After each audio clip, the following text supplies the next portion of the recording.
Halo, Assalamualaikum warahmatullahi wabarakatuh.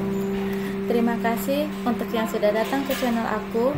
Kalau belum subscribe, tolong jangan lupa di subscribe, kemudian bunyikan lonceng, dan jangan lupa kasih like serta komentar biar aku makin semangat ya.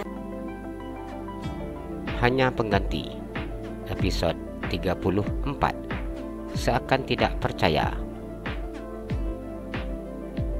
Apa kamu tidak mendengar perintahku? Davin tidak sabar menunggu istrinya memanggil sayang kepadanya. Hana diam, membiarkan otaknya bekerja, memikirkan perintah aneh dari suaminya. Awal menikah dengan Davin, pria itu dengan sangat sombong dan akunya minta agar Hana memanggilnya dengan sebutan tuan. Pria itu juga mengatakan bahwa Hana hanyalah pelayannya. Namun saat ini, pria itu menyuruhnya manggil sayang. Meskipun ini bukanlah perintah pertama yang didengarnya, ia sangat tahu bagaimana suaminya memang aneh. Jadi, tidak semestinya merasa heran seperti ini. Sungguh tidak sabar rasanya Davin menunggu istrinya mengucapkan kata sayang. Ia tidak pernah tahu seperti apa perasaan Hana kepadanya. Apakah benci, cinta, sayang, atau tidak memiliki rasa sama sekali. Apakah saya mengatakan itu sekarang, Tuan? Tanya Hana. Ia begitu sangat salah tingkah ketika suaminya memandangnya yang saat ini belum memakai apapun karena baru selesai memasang obat lukanya. Tentu saja, jawab Davin. Baiklah Tuan, saya akan manggil Anda sayang. Hana menuruti perintah suaminya tanpa protes. Davin merasa senang ketika benar ucapan istrinya. Dirinya tidak sabar menunggu Hana memanggil sayang kepadanya. Cepat ucapkan. Baik Tuan, sayang. Hana berkata tanpa menunjukkan ekspresi apa-apa. Bukankah dirinya hanyalah seorang pelayan? Apakah dengan memanggil sayang untuk suaminya akan membuat derajatnya lebih tinggi daripada seorang pelayan? Hanya ini yang dipertanyakan dalam hatinya. Tuan, itu tidak usah kamu sebut. Baik sayang, Hana kembali berkata tanpa ekspresi. Bagus. Davin tersenyum dan menepuk pahanya. Duduk di sini Tuan, tanya Hana.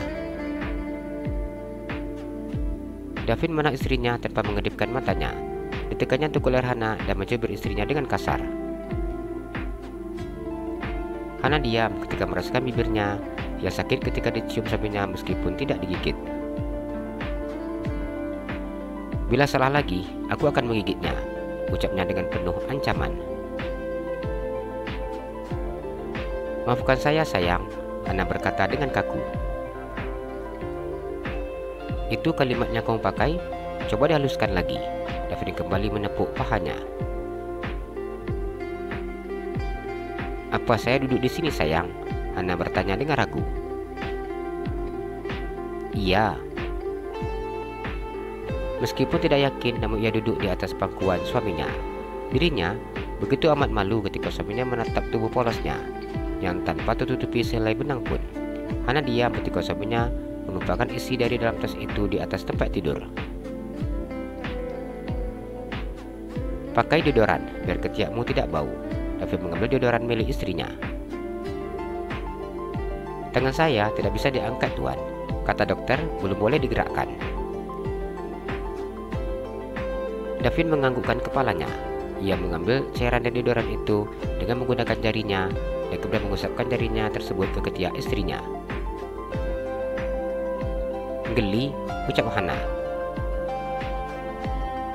Tahan sebentar, Davin melakukan hal yang sama dengan ketiak sebelah kiri.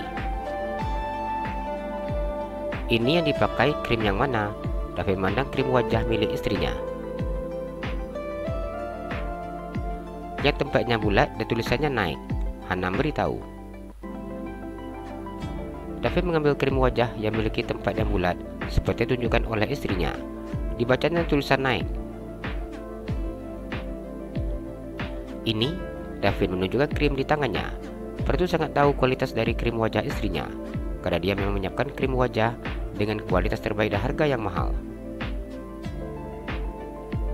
Hana tidak pernah tahu harga dari krim wajah yang dipakainya. Ia hanya merasa cocok ketika memakai krim wajah tersebut. "Iya tuan," jawab Hana. Dengan cepat Hana melipatkan bibirnya ke dalam ketika menyadari kesalahan yang diperbuatnya. Davin menatap istrinya dengan mengerutkan keningnya. Sejak tadi istrinya sudah berulang kali melakukan kesalahan, namun ia diam untuk melihat apakah Hana menyadari kesalahan yang diperbuatnya. "Jangan digigit tuan," Hana menundukkan kepalanya. "Kalau begitu ya sudah, kamu yang menciumku."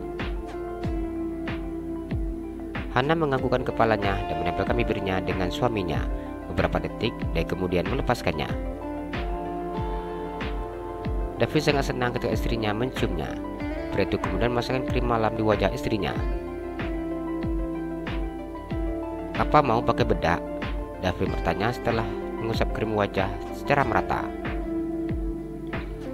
"Tidak tuan, ini sudah mau malam, dan kalau pakai bedak lagi, takutnya nanti jerawatan." Hana tersenyum. "Mau aku yang menciummu atau kamu yang menciumku?" Davin memberikan penawaran. "Saya akan mencium Anda tuan." Hana mencium suaminya dengan malu-malu. "Kamu kembali melakukan kesalahan," Davin berkata setelah istrinya melepaskan bibirnya. Davin menggulung senyumnya saat melihat wajah istrinya yang memerah karena malu. Melihat Hana yang menciumnya dengan malu-malu buat Davin gemes sendiri. Bila kondisi istrinya tidak seperti ini, sudah pasti akan mengajak Hana untuk bertempur. Hana kembali mencium bibir suaminya karena menyadari kesalahannya.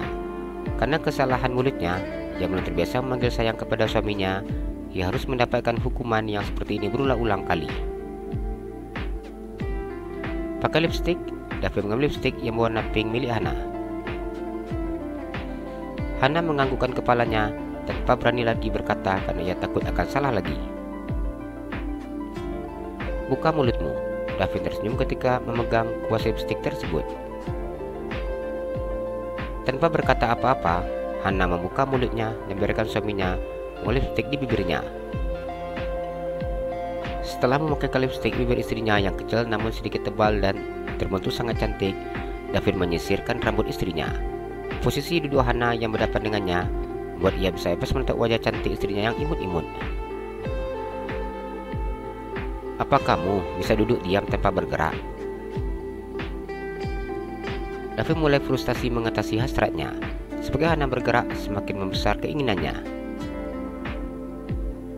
"Maaf, apa saya boleh turun?" "Turunlah," ucapnya setelah selesai menyisir rambut Hana.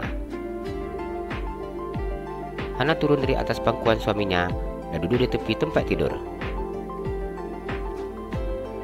"Apa saya sudah boleh pakai baju? Dingin sayang." Davin tersenyum tipis dan melihat jam di pegangan tangannya. "Iya boleh." Davin memasangkan baju pasien istrinya dan kemudian memakaikan gendongan tangan Hana satu persatu. "Apa mau nonton?"